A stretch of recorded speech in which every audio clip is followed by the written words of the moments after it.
I actually found it quite interesting, an interesting parallel in the way that we started NADC Burger.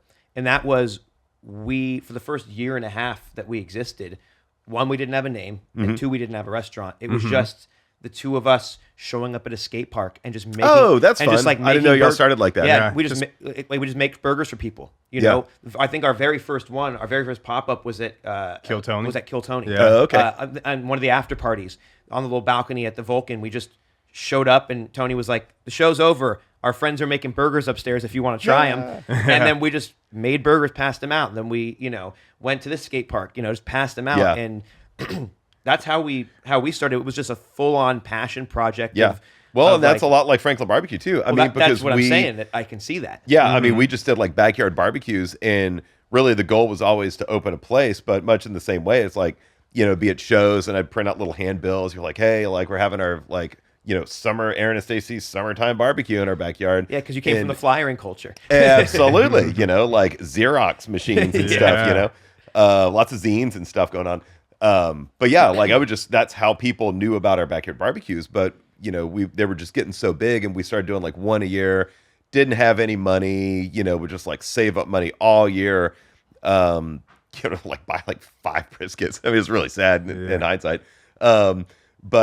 Yeah, and before we knew it, like 100, 130, 150 people were showing up. Wow. Damn. And then that last one that we did before we finally like started working on a trailer, because we opened up in a trailer, the same friend that had taken me around to all these barbecue places while I was cutting brisket, and that was also the first backyard barbecue that I'd yielded a tender piece of meat. Oh, shit. And it's because I thought I like really screwed him up. And I think I cooked 5 briskets on this 500-gallon propane tank cooker, and it was a real POS. I mean, it was like it was terrible, but it got hot, and I loved it. And I, because for years I was like, man, how do I make a barbecue pit out of nothing? I got 2 cinder blocks, a roll of duct tape, a pack of zip ties, and an old bathtub. I need a sheet of plywood, so like really trying to bootstrap this stuff, because we didn't have anything, but that first one, that had a tender piece of meat, like a lot of things happened. And that was really what I think is like the beginning of Franklin Barbecue. Okay. It was really born out of the backyard. And this would have been 2006, probably. Yeah, somewhere in there. But like I thought I'd really messed up these briskets. Like Stacy was like, "Hey, a lot of people are showing up." I was at HEB and like 6 people stopped me, and it's like, "Oh my God, I don't think you know that you're just about to get all of our asses handed to us." Oh, like, shit. oh no. And so she ran off and picked up sausage and like rented some tables, went and borrowed some chairs, and we fixed up her backyard and stuff. But that was the first one that I'd set up a cutting board in the backyard. And I remember I was real proud because I bought a knife. Yeah. I finally had like a decent knife. It's like a $20 bread slicer, which I still love. It's still my favorite brisket knife. You have the same one still? Oh, no. Okay. We're thousands down the I road. was going to say that'd be pretty sick. I wish I had it though. Yeah. It just went into the mix at the restaurant somewhere. But I thought I'd messed up these briskets, and I left them on the pit, and I was like, oh, I think they're done too early, and I just let them hang out. Didn't know anything about internal temperatures, didn't know how to feel them, I was just flying blind. So you accidentally rested your meat? I accidentally rested the meat, but I accidentally overcooked it very severely. Okay. And that was also in the day before tender, like that wasn't a thing. It was always like tough and like sliced paper thin. You'd scrape the fat off for most places, not all of them. But I remember like that was the first barbecue. A lot of people showed up, had this barbecue pit. I'd set up a cutting board in the backyard, and people lined up down the driveway and down the street. And there was about 130 something people there. And I remember the first brisket that I pulled off was like, oh God, this is going to be so awful. I knew they were going to be terrible. And I was so bummed out about it. And then and that was also the first time I'd wrapped a brisket in butcher paper. I remember because it seemed like a good idea.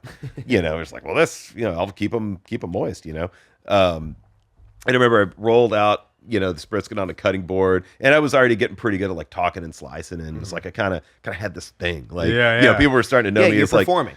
Yeah. People were definitely like starting to know me as like more of the barbecue guy than the musician guy. Yeah. And it was the same crowd of people. It was at emos like all the time. Yeah. You're like, oh, hey, it's the barbecue guy. But I remember like first one rolled it out and I looked at it and it just like blah, blah, blah, blah, blah, kind of like jiggled. Yes. And I looked at the person that was in the front line and she just happened to be the wife of a guy I'd played in a band with that was a Texas Monthly writer for the barbecue list. So, I mean, from the get-go, I mean, the stars truly aligned for all this stuff. And she looked at me and I looked up and we're just both like, oh my God, that looks, the Holy Grail. That looks really good. I was like, yeah, I can't believe it. Damn. And I sliced into it and then we just ripped through all the stuff. But little did I know that at the same time, my friend that had taken me to all those places, like our support network, like our friends were just really freaking awesome, you know, like most people's friends are. But especially band people, you know, because it's such a like a real tight kind of like you're in it to win it, you know. My friend that had taken me to all those places while I was cutting all this meat started going around and getting money from everybody. He's like, hey, this stuff ain't free. Pony up, you know, because it was always just BYOB and we'd pay for the food. Oh, damn. And then like at the end of the night, he handed me a paper sack full of like 1s and 5s and maybe a couple 10s. Dope. He was like, here.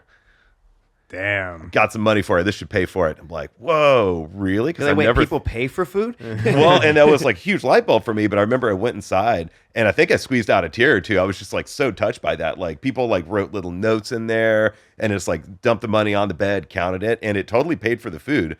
And I was like, okay, I think this is where we didn't have a name for Franklin Barbecue yet. Yeah. We really didn't want to name it Franklin.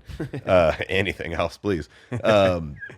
But I think that was really like the very beginning of it. Wow.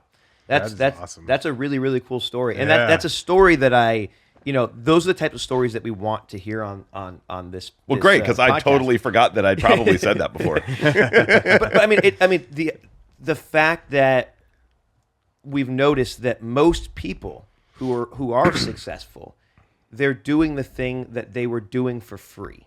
You know what I mean? Yeah. It's that they did it for free long enough where somebody was like, hey, this is worth $1. And you're like, you cried because you got $1 for it. Yeah. You know, and then you start to go, wait a second, I have an art that I'm actually passionate about, but I can monetize it. Yeah. And that's really when you can create And a I business still that's struggle with sustainable. that. That's where my wife gets really good at things. She's like, hey, The business side? dude, you got to charge people for this. Because otherwise I'd just still be doing it for free.